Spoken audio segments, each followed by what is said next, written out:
TNS కంపెనీతో కలుగుతున్నటువంటి ఇబ్బందులపై big టీవీలో వచ్చిన కథనానికి జిల్లా కలెక్టర్ స్పందించడం జరిగింది. వెంటనే విచారణకు ఆదేశించారు.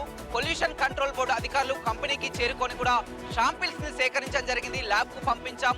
2 వారాల్లో కూడా పూర్తి స్థాయిలో నివేదికను అందజేస్తామని చెప్పారు. గత 3 సంవత్సరాల నుంచి కూడా ఇక్కడ జీవోత్సవాలుగా బతుకుతున్నాం, ఎవరు కూడా పట్టించుకోలేదు.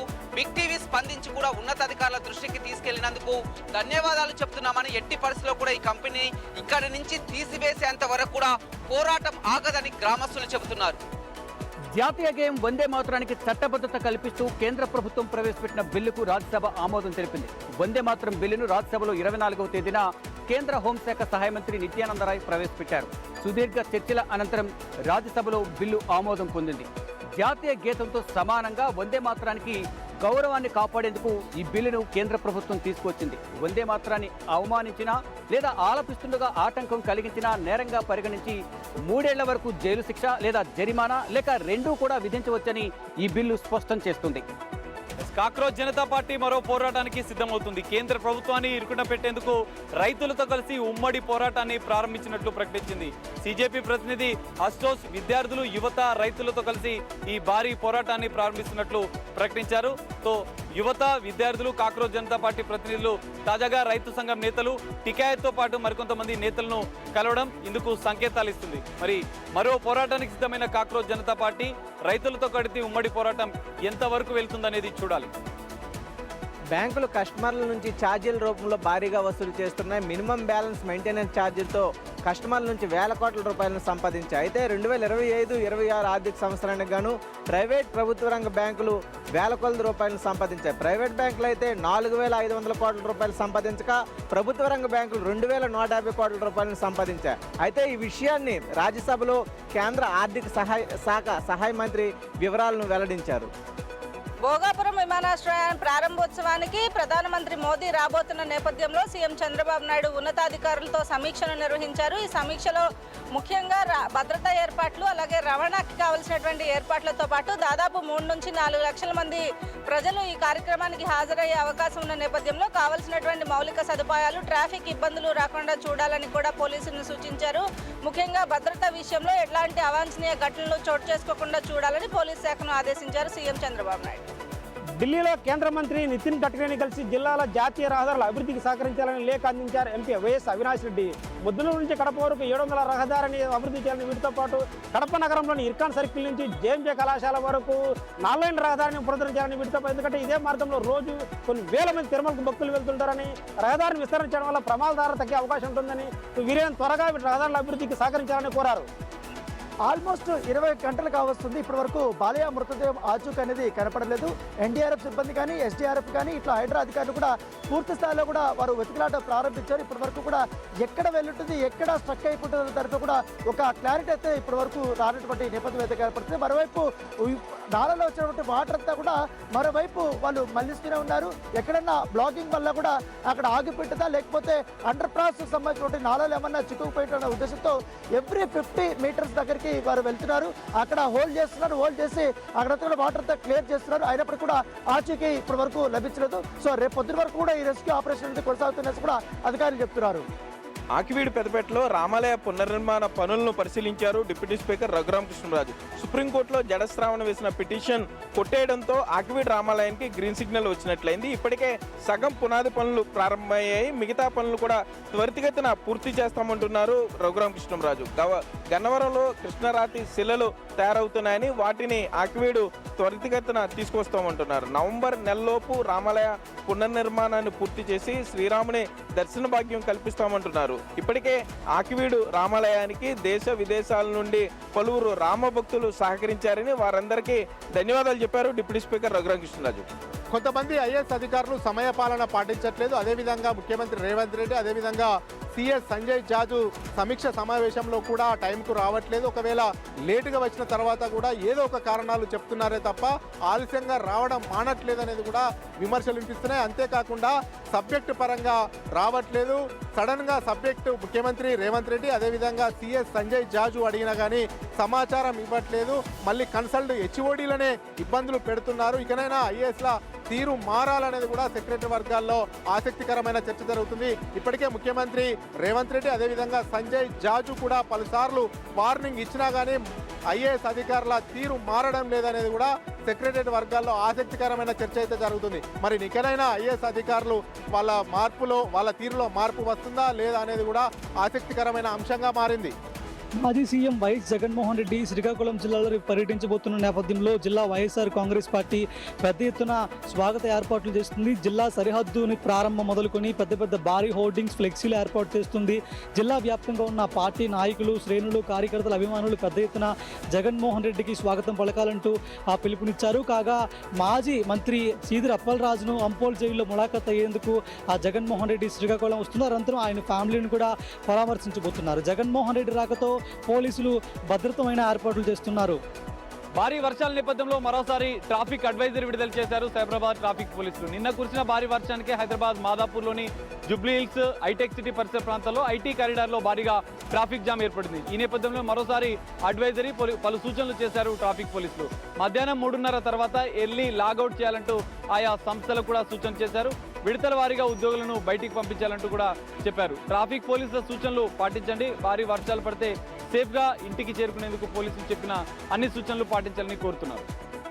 ఎన్టీఆర్ జిల్లా టీడీపీ ఎస్సీసీఎల్ అధ్యక్షుడు సంజయ్ వర్మపై ఆయన సతీమణి మాచవరం పోలీస్ స్టేషన్లో ఫిర్యాదు చేసింది. వేరే మహిళతో అక్రమ సంబంధం పెట్టుకుని తనను ఇబ్బందులు పాలు చేస్తూ చిత్రహింసలు గురి చేస్తున్నారు. ప్రతిరోజు తాగి వచ్చి తనని చిత్రహింసలు గురి చేస్తున్నారు, తనని కాపాడండి, అలాగే తన భర్త నుంచి తనకు ప్రాణహాని ఉండి పోలీసులు రక్షణ ఇవ్వాలని చెప్పి కూడా ఆ మహిళ పోలీస్ స్టేషన్లో ఫిర్యాదు చేసింది. గతంలో తాను పోలీసులకు ఫిర్యాదు చేసినా కానీ పోలీసులు పట్టించుకోలేదు. ఇప్పటికైనా సరే పోలీసులు పట్టించుకోవాలని చెప్పి ఆ మహిళ పోలీసులకు మరోసారి కోరింది. శ్రీవారి సేవను గ్రామ స్థాయిలో విస్తరించేందుకు టీటీడీ కొత్త ప్రణాళిక రూపొందిస్తుంది. 2 తెలుగు రాష్ట్రాల్లో దాదాపు 50,000కు పైగా ఆలయాలున్నాయి. ఆయా దేవాలయాలు శ్రీవారి సేవ ద్వారా భక్తులకు సేవలు అందించేందుకు టీటీడీ కృషి చేయనుంది. శ్రీవారి సేవకులు స్వామివారికి సేవ చేయడానికి తిరుమలకి రావడంతో పాటు ప్రాంతీయ గ్రామాల్లో ఉన్నటువంటి స్థానిక ఆలయాల్లో సేవలు అందించేలా వారికి టీటీడీ ప్రోత్సాహాన్ని అందించనుంది. శ్రీవారి సేవకులకు వారి పనితీరు ఆధారంగా సిబిల్ స్కోర్తో పాటు రేటింగ్ ఇచ్చి ఆ రేటింగ్ ఆధారంగా నిధులు కేటాయించే విధానంపై కూడా ప్రణాళికలు రూపొందిస్తారు. అల్లూరు జిల్లా చింతపల్లి జీకే వీధి మండలాల్లో కలప అక్రమ రవాణా జోరుగా సాగుతుంది. టన్నుల కొద్ది కలపను డంప్ చేసి రవాణా చేసేస్తున్నారు. ప్రతిరోజు ఎలాంటి పత్రాలు లేకుండా రాత్రి వేళల్లో అక్రమంగా కలపను దొంగలు రవాణా చేస్తున్నారు. అధికారులు కళ్ళుగప్పి గుట్టుచప్పుడు కాకుండా కలప అక్రమణ చేస్తుండటంతో ఫారెస్ట్ అధికారులు నిఘా పెంచారు. రాత్రి సమయాల్లో కలప అక్రమ రవాణా చేస్తున్న ముఠా గుట్టు చేసి విలువైన కలపను ఫారెస్ట్ అధికారులు సీజ్ చేశారు. కోట్ల విలువైన కలపను కట్ చేసి అక్రమ రవాణా చేస్తే కఠినమైన చర్యలు తీసుకుంటామని ఫారెస్ట్ అధికారులు హెచ్చరిస్తున్నారు. హైడ్రా కమిషనర్ రంగనాథ్ను ఆ పదవి నుంచి తొలగించాలని హైకోర్టు ఇచ్చిన ఆదేశాలు ఏవైతే ఉన్నాయో అది బీఆర్ఎస్ పార్టీకి ప్రధాన అస్త్రంగా మారాయి. ప్రభుత్వం పైన దాడి చేయడానికి నిన్నటి నుంచి ఆ పార్టీ నేతలు ఒక్కొక్కరుగా హైడ్రా కమిషనర్ పైన, హైడ్రా పైన తీవ్ర స్థాయిలో మండిపడుతున్నారు. ఏకంగా పార్టీ వర్కింగ్ ప్రెసిడెంట్ కేటీఆర్ సైతం హైడ్రా కేవలం బ్లాక్ మెయిల్ కోసం తీసుకొచ్చిన వ్యవస్థ అన్నారు.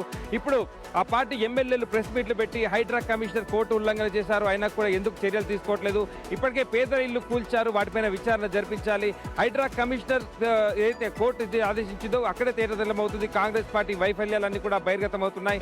ఇప్పటికైనా హైడ్రా కమిషనర్ వెంటనే బర్తరఫ్ చేయాలంటూ డిమాండ్ చేస్తున్నారు. ఉమ్మడి ఆదిలాబాద్ జిల్లాకు ఎగువన మహారాష్ట్రలోని విదర్భ ప్రాంతంలో ఎడతెరిపి లేకుండా కురుస్తున్న వర్షాలతో ప్రాణహితకు పెద్ద ఎత్తున వరద వచ్చి చేరుతుంది. ప్రధానంగా చంద్రపూర్, నాగపూర్ మరియు గడ్చిరోలి జిల్లాలలో ఎడతెరిపి లేకుండా కురుస్తున్న వర్షాలతో వార్దా, వైన్గంగా నదులలో వస్తున్న వరద ప్రవాహం ప్రాణహితకు వచ్చి చేరుతుంది. దీంతో ఉధృతంగా ప్రవహిస్తుంది ప్రాణహిత నది. ప్రధానంగా కొమరంభీం, మంచిర్యాల జిల్లాలలో పరివాహక ప్రాంతాల్లో ఈ ఇరువైపులా పూర్తిగా తీరాలను తాకుతూ నది ఉప్పొంగి ప్రవహిస్తుండటంతో అధికారులు సైతం అలర్ట్ అయ్యారు. మరో 3 రోజుల పాటు విదర్భ ప్రాంతంలో ఎడతెరిపి లేకుండా భారీ వర్షాలు కురిసే అవకాశం ఉండడంతో ప్రాణహిత పరివాహక ప్రాంతాలకు పూర్తిగా వరద పోటు ఉండే అవకాశం ఉండడంతో పూర్తిగా అధికారులు సైతం అలర్ట్ చేశారు. పరివాహక ప్రాంతాలు, గ్రామాలు అప్రమత్తంగా ఉండాలని హెచ్చరిస్తున్నారు అధికారులు. మరోవైపు నదిలో జాలర్లు ఎవరు చేపల వేటకు వెళ్లకూడదని ఇరు రాష్ట్రాల మధ్య ఎవరైతే పడవలో ప్రయాణం చేస్తారో వాటిపై కూడా నిషేధం విధించారు అధికారులు. మహబూబాబాద్ జిల్లా కేంద్రంలోని అగ్రికల్చర్ మార్కెట్కు రైతులు తాళం వేశారు. గత 3 నెలల క్రితం ఎన్ఎస్ ట్రేడర్ అనే వ్యాపారికి మిర్చి, మొక్కజొన్న విక్రయించారు. సుమారుగా 22 మంది రైతులకు 22,56,000 చెల్లించాల్సి ఉంది. ఇప్పటి వరకు చెల్లించకపోవడంతో రైతులకు అనుమానం వచ్చి వ్యవసాయ మార్కెట్ చేరుకున్నారు.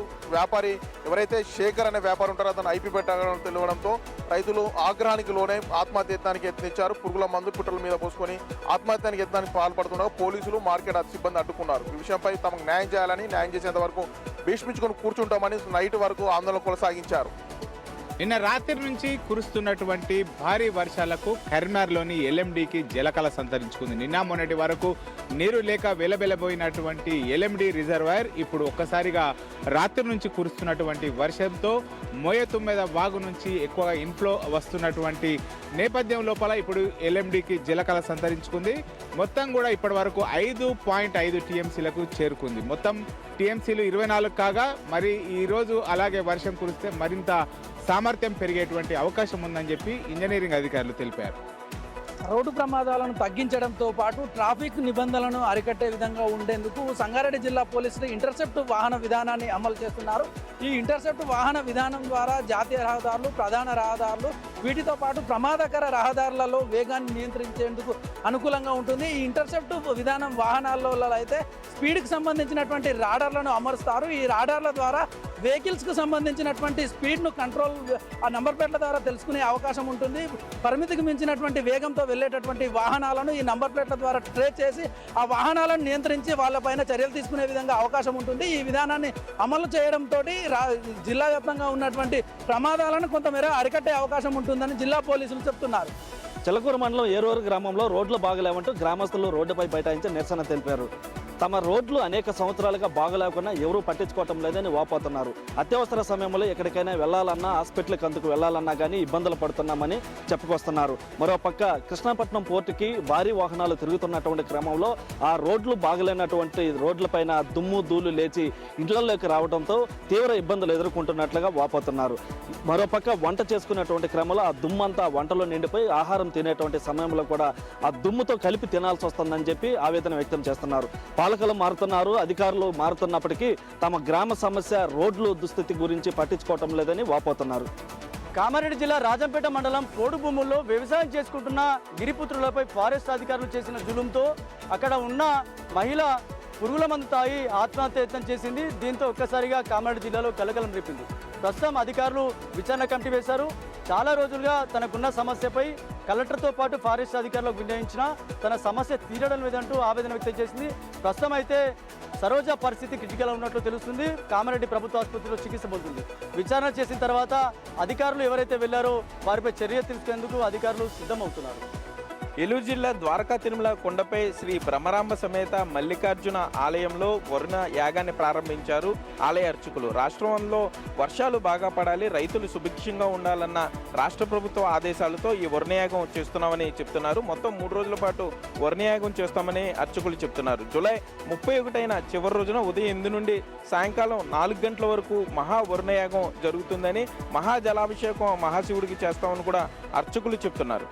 ప్రకాశం జిల్లాపై ఎల్నినో తీవ్ర ప్రభావం చూపుతుంది. ఎల్నినో ప్రభావంతో వర్షపాతం పూర్తి స్థాయిలో తగ్గిపోగా ఎండల తీవ్రత పెరిగింది. ఉదయం 10 గంటల నుంచే వేడిగాలులతో పాటు ఉష్ణోగ్రత కూడా పెరగడంతో ప్రజలు ఉక్కిరిబిక్కిరవుతున్నారు.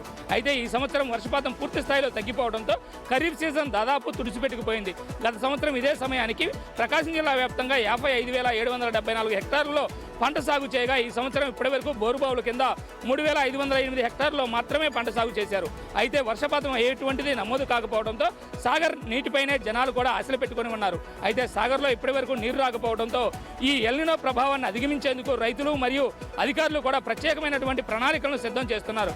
ఇప్పటికే అధికారులు ప్రత్యేకమైనటువంటి అవగాహన కార్యక్రమాలను రైతులకు ఏర్పాటు చేయడమే కాకుండా నీటి అవసరాలు తక్కువగా ఉండే పంటలను పండించాలంటూ కూడా ప్రత్యేకమైనటువంటి సలహాలను అందజేస్తూ ఉన్నారు.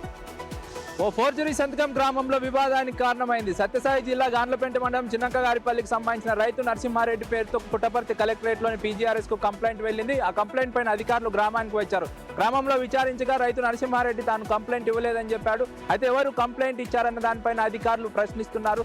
అయితే ఇదే అంశంపైన రైతు నరసింహారెడ్డి అధికారులకు, పోలీసులకు ఫిర్యాదు చేశారు. తాను కంప్లైంట్ ఇవ్వకపోయినా సరే తన పేరు పైన కంప్లైంట్ ఇచ్చారని ఆ వ్యక్తిని పట్టుకోవాలని రైతు నరసింహారెడ్డి కంప్లైంట్ ఇచ్చారు. ఈ కంప్లైంట్ పైన పోలీసులు కేసు నమోదు చేసుకొని దర్యాప్తు చేస్తున్నారు. జోగులాంబ గద్వాల జిల్లా ఎమ్మెల్యే బండ్ల కృష్ణమోహన్ చేపట్టినటువంటి నిరసన కార్యక్రమాన్ని వాయిదా వేస్తున్నట్లు ఎమ్మెల్యే తెలిపారు. గత 2 రోజుల క్రితం రైతుల కోసం వాటర్ రిలీజ్ చేయకపోవడంతో రైతులతో కలిసి కలెక్టరేట్ను ముట్టడిస్తానన్నారు గద్వాల ఎమ్మెల్యే బండ్ల కృష్ణమోహన్. అధికారులు పూర్తి స్థాయిలో స్పందించి జూరాల కుడి ఎడమ కాలువల ద్వారా వరదను రిలీజ్ చేయడంతో దీన్ని వాయిదా వేస్తున్నట్లు ఎమ్మెల్యే ప్రకటించారు. కుడి ఎడమ కాలువల ద్వారా వాటర్ రిలీజ్ చేయడంతో స్థానికంగా ఉన్నటువంటి రైతులు ఆనందం వ్యక్తం చేస్తున్నారు. భవిష్యత్తులో రైతులకు ఎలాంటి ఇబ్బందులు రాకుండా చూడాలని, వాళ్ళని ఇబ్బంది పెడితే తిరిగి ఇలాంటి ఇలాంటి నిరసన కార్యక్రమాలకు పిలుపునిస్తానని చెప్పి ఎమ్మెల్యే కృష్ణమోహన్ రెడ్డి చెప్తున్నటువంటి పరిస్థితి జోగులాంబ గద్వాల జిల్లాలో కనపడుతుంది. జీతాలు చెల్లించండి మహాప్రభు అంటూ కోనసీమ కలెక్టర్ మహేష్ కి అయితే వినతి పత్రాన్ని అందించారు. కోనసీమకు సంబంధించి రక్షిత మంచినీటి సరఫరా పనిచేస్తున్న కాంట్రాక్ట్ ఉద్యోగులందరూ కూడా. అయితే దీనికి సంబంధించి 32 ప్లాంట్లు ఉన్నాయి. 6 నెలల నుంచి 11 నెలల వరకు కూడా జీతాలు రావాల్సి బకాయిలు పడిపోయి ఉన్నాయంటూ కూడా వారు ఆవేదన వ్యక్తం చేశారు. ఆర్థికంగా కుదేలైపోతున్నాం, మా వైపు కనికరించి చూపించాలంటూ కూడా జీతాలు ఇచ్చే విధంగా కాంట్రాక్ట్ పై కలెక్టర్ ఒత్తిడి తీసుకురావాలంటూ కూడా వారు లేఖలో పేర్కొన్నారు. అదేవిధంగా చూసుకున్నట్లయితే కనీసం PF కూడా కాంట్రాక్టర్ కట్టడం లేదండి. ఇట్లాంటి వారిపై చర్యలు తీసుకోవాలంటూ కూడా కలెక్టర్కి వారు వినతి పత్రంలో సబ్మిట్ చేశారు. ఉత్తరాంధ్ర ప్రజల కోసం భోగాపురం ఎయిర్పోర్టుకు వైఎస్ జగన్ శంకుస్థాపన చేసి 2026లో అందుబాటులోకి వస్తుందని చెప్పారని మాజీ మంత్రి ధర్మాన ప్రసాదరావు అన్నారు. భూమి సేకరణ ప్రక్రియ పూర్తి చేసి NOC అనుమతులు, టెక్నికల్ అనుమతులు వచ్చిన తర్వాత శంకుస్థాపన చేశారని ధర్మాన గుర్తు చేశారు. భోగాపురం ఎయిర్పోర్టును ప్రధాని ప్రారంభించడం వైసీపీ స్వాగతిస్తుందన్నారు. చంద్రబాబు మాత్రం ఎయిర్పోర్టును తానే తెచ్చాననే ప్రచారం చేసుకుంటున్నారని మాజీ మంత్రి ధర్మాన విమర్శించారు. ఉత్తరాంధ్రకు చంద్రబాబు చేసింది ఏమీ లేదని, భోగాపురం ఎయిర్పోర్టు కోసం జగన్ ప్రభుత్వంలో 1200 కోట్లు ఖర్చు చేశారని గుర్తు చేశారు. భోగాపురం ఎయిర్పోర్ట్ నిర్మాణంలో చంద్రబాబు ప్రమేయం ఏమీ లేదు, వేరే వాళ్ళు చేసిన పనిని తనదిగా చెప్పుకోవడం చంద్రబాబుకు అలవాటని ధర్మాన విమర్శలు చేశారు. ఉత్తరాంధ్ర ప్రజల డబ్బును అమరావతిలో ఖర్చు చేస్తున్న చంద్రబాబు మళ్లీ విభజనవాదం తలెత్తేలాగా నిర్ణయాలు తీసుకుంటున్నారని ధర్మాన ప్రసాదరావు అన్నారు. హన్మకొండ నగరంలో ఉదయం నుంచి కురుస్తున్న వర్షాలతో వరద నీరు లోతట్టు ప్రాంతాలకు వెళ్లకుండా నాలాల ద్వారా స్వాభీగా వెళ్లేలా ప్రయత్నం చేయాలన్నారు హన్మకొండ కలెక్టర్ చాహత్ బాజపేయి. ప్రస్తుతం Amaravati Nagar, TV tower colony, Gopalpur ఊర చెరువు ప్రాంతాల్లో సందర్శించారు. నాలలో పేరుకుపోయిన చెత్త వ్యర్థాలను వెంటనే తొలగించాలంటూ సిబ్బందికి ఆదేశాలు జారీ చేశారు. గత సంవత్సరం నాలలో వ్యర్థాల కారణంగా పూర్తిగా లోతట్టు ప్రాంతాల ముంపుకు గురై వేల మంది నిరాశ్రయ్యారు. ఈసారి అట్లాంటి ప్రభావం ఉండకుండా చూసేందుకు క్షేత్ర స్థాయిలో సిబ్బందిని నియమించడంతో పాటుగా ఎప్పటికప్పుడు JCBల ద్వారా కాలువను శుభ్రం చేసేలా చర్యలు తీసుకోవాలని చెప్పారు. ఇక ప్రస్తుతం హన్మకొండ నగరం లోపల 12 కాలనీలు మాత్రమే ముంపుకు గురే అవకాశం ఉండడంతో ఆ కాలనీలన్నింటి లోపల ప్రత్యేక బృందాలను ఏర్పాటు చేశారు. గురు పౌర్ణమి సందర్భంగా ఎమోషనల్ ట్వీట్ చేశారు master blaster Sachin Tendulkar. So Guru Purnima సందర్భంగా తన గురువుని గుర్తు చేసుకుంటూ ఆశ్రయక స్మారకం వద్ద ఎమోషనల్ అయ్యారు సచిన్. తన జీవితంలో ఎన్నో విజయాలు అందించింది గురువే అన్నారు. తనని సరైన మార్గదర్శనంలో నడిపించింది గురువే అన్నారు. ఎన్ని జన్మలెత్తినా తన గురువు రుణం తీర్చుకోలేనన్నారు సచిన్.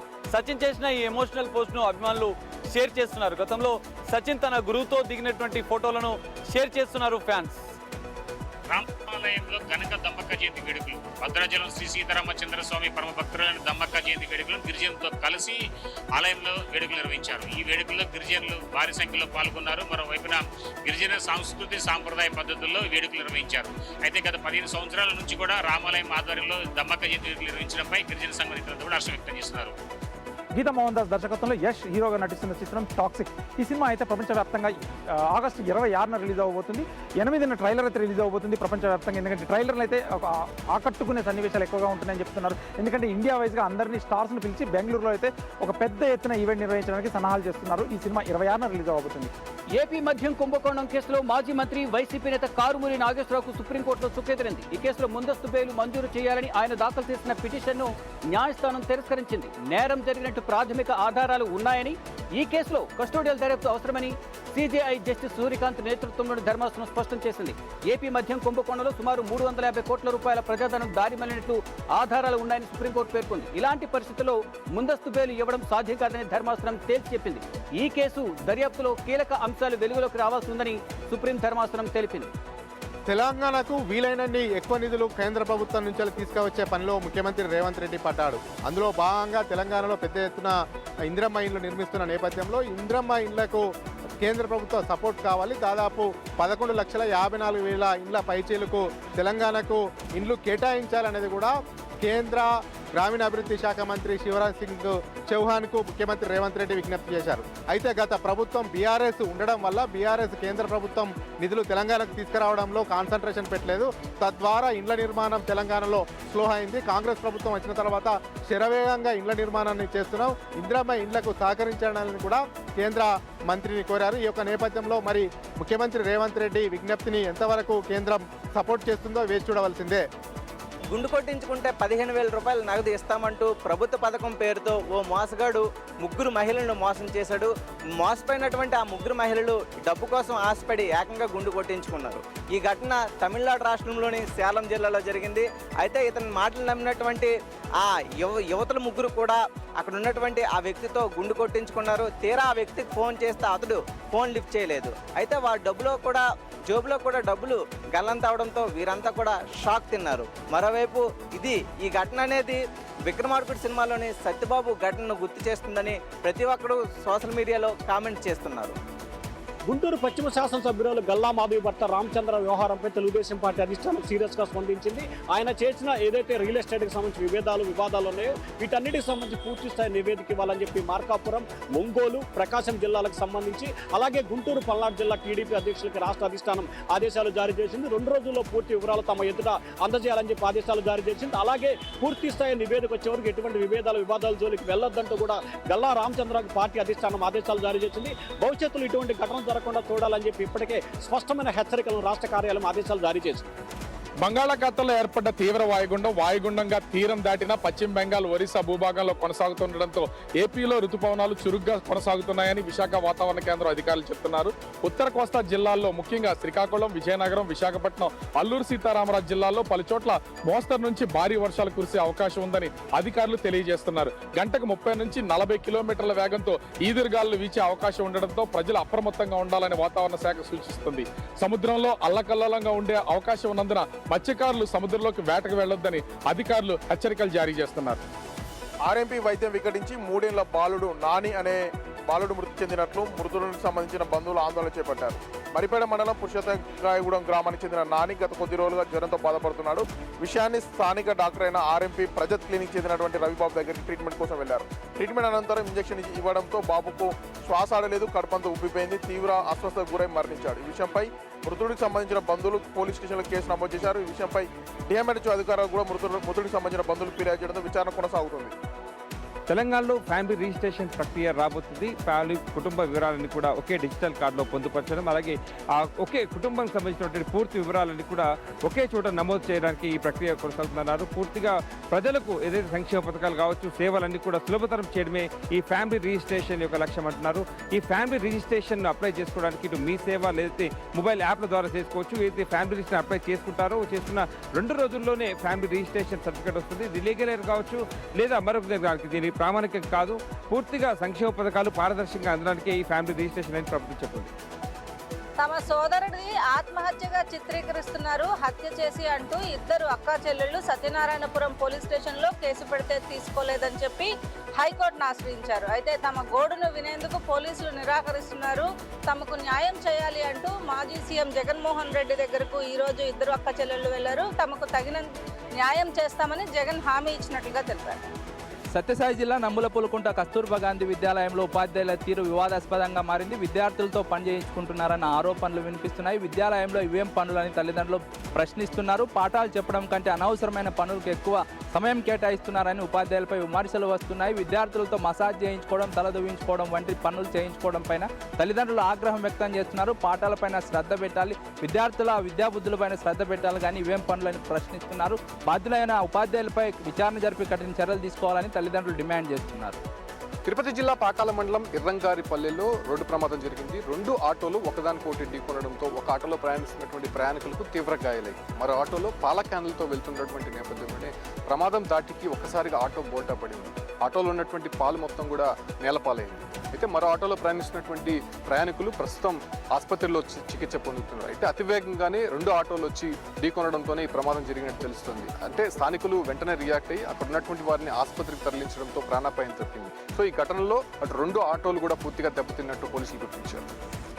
అత్యధిక వర్షపాత లోటు ఉన్న ప్రాంతాల్లో పశ్చిమ గోదావరి జిల్లా రికార్డు సృష్టించింది. ఎల్నినా ప్రభావంతో వర్షపాతం అతి తక్కువగా నమోదైంది. ఏలూరు జిల్లాలో 347 మిల్లీమీటర్లు నమోదవలసి ఉండగా కేవలం 147 మిల్లీమీటర్ల వర్షపాతం మాత్రమే నమోదైంది. 51% తక్కువగా నమోదైనట్లుగా అధికారులు చెప్తున్నారు. పశ్చిమ గోదావరి జిల్లాలో 317 మిల్లీమీటర్ల సాధారణ వర్షపాతం ఉండాల్సి ఉంటే అక్కడ కేవలం 71 మిల్లీమీటర్ల వర్షపాతం మాత్రమే పట్టడంతో సుమారుగా 71% వర్షపాత లోటు ఉందని అధికారులు చెప్తున్నారు. వర్షం లేకపోవడంతో రైతులు విలవిల్లాడిపోతున్నారు. నారుమళ్ళకి నీరు లేక తీవ్ర ఇబ్బందులు పడుతున్నారు. కాలువల ద్వారా కూడా అధికారులు నీరు అందించలేకపోతున్నారంటూ రైతులు విమర్శలు చేస్తున్నారు. ప్రకాశం జిల్లా దర్శి మండలం శావంతుపడి గ్రామంలో దొంగలు రెచ్చిపోయారు.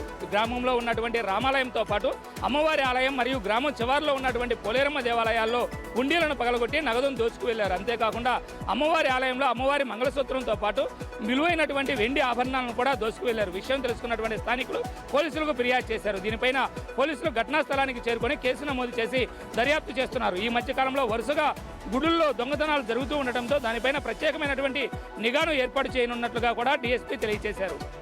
తెలుగు రాష్ట్రాల్లో అతిపెద్ద జలాశయాల్లో ఒకటైన సోమశిల జలాశయం నుంచి అధికారికంగా అనధికారికంగా 10 లక్షల ఎకరాలకు సాగునీరుతో పాటు తాగునీరుని అందిస్తుంది. చెన్నై వంటి రాష్ట్రాలకి తాగునీరుని అందిస్తుంది ఈ జలాశయం. అయితే ఇప్పుడు ఈ జలాశయం సమస్యల వలయంలో చిక్కుకొని ఉంది. 2021లో వచ్చిన వరదలకు పైనుంచి ఒక్కసారిగా 6 లక్షల క్యూసెక్కులు వరద నీరు రావడంతో అప్పటి అధికారులు ఇక్కడ వరద నీటిని కిందకి వదలడంతో ఇక్కడ ఉన్నటువంటి ఆఫ్రాను రక్షణ కార్డులు పూర్తిగా దెబ్బతిన్నాయి. అయితే అప్పటి నుంచి కొంతమేర పనులు మాత్రమే జరిగాయి. తర్వాత పనులు జరగకుండా ఆగిపోవడంతో ఈ యొక్క మళ్ళీ వరదలు వచ్చినటువంటి సమయంలో మళ్ళీ డ్యామ్కి ఏదైనా ప్రమాదం జరిగే అవకాశం ఉందని నెల్లూరు జిల్లా వాసులు ఆందోళన చెందుతున్నారు. కరీంనగర్ నగరాన్ని మెట్రో రేంజ్ సిటీగా కేంద్ర ప్రభుత్వం గుర్తించింది. ఇప్పటికే కరీంనగర్ స్మార్ట్ సిటీగా అభివృద్ధి చెందినటువంటి పరిస్థితుల్లో ఇప్పుడు కరీంనగర్ రేంజ్ సిటీగా గుర్తించడంతో కరీంనగర్ నగర ప్రజలు చాలా సంతోషం వ్యక్తం చేస్తున్నారు. దీనికి కేంద్ర ప్రభుత్వం గ్రీన్ సిగ్నల్ ఇవ్వడంతో ఇప్పుడు రాష్ట్ర ప్రభుత్వము 630 కోట్ల వాటా చెల్లించాల్సి ఉంటుంది. అదేవిధంగా కేంద్ర ప్రభుత్వము 200 కోట్ల వాటా ఇస్తుంది. మొత్తం కలిపి 840 కోట్లతో కరీంనగర్ను అభివృద్ధి చేస్తామని చెప్పి ఇప్పటికే బీజేపీ కార్పొరేషన్ సంబంధించినటువంటి మేయర్ చెప్పినటువంటి పరిస్థితుల్లో ఇప్పుడు బండి సంజయ్ కృషి ఫలించింది. కరీంనగర్ మెట్రో సిటీగా అభివృద్ధి చెందుతుందని చెప్పి కరీంనగర్ నగర ప్రజలు ఆనందం వ్యక్తం చేస్తున్నారు. అనకాపల్లి జిల్లా కసింకోట మండలం నూతనగుంటపాలెంలో మహిళలను ప్రలోభపెట్టి వ్యభిచార వృత్తిలోకి తీసుకొస్తున్న భార్య భర్తలను పోలీసులు అరెస్ట్ చేశారు. 2 మహిళలను భార్య భర్తలు నిర్బంధించడంతో పోలీసులు దాడి చేసి రక్షించి సేఫ్ హౌస్ కు తరలించారు. మారుమూల గ్రామాల్లో బలవంతంగా బెదిరించి వ్యభిచారం చేయిస్తున్న ఇంటిపై పక్కా సమాచారంతో పోలీసులు దాడి చేశారు. మహిళలను మోసం చేసి ప్రలోభాలతో వ్యభిచారం చేయిస్తుండటంతో గొంతున భూలోక కాసిందేవులను అరెస్ట్ చేశారు. మహిళలతోనూ యువతలతో అసాంఘిక కార్యకలాపాలు పాల్పడితే కఠిన చర్యలు తీసుకుంటామని కసింకోట సీఐ హెచ్చరించారు.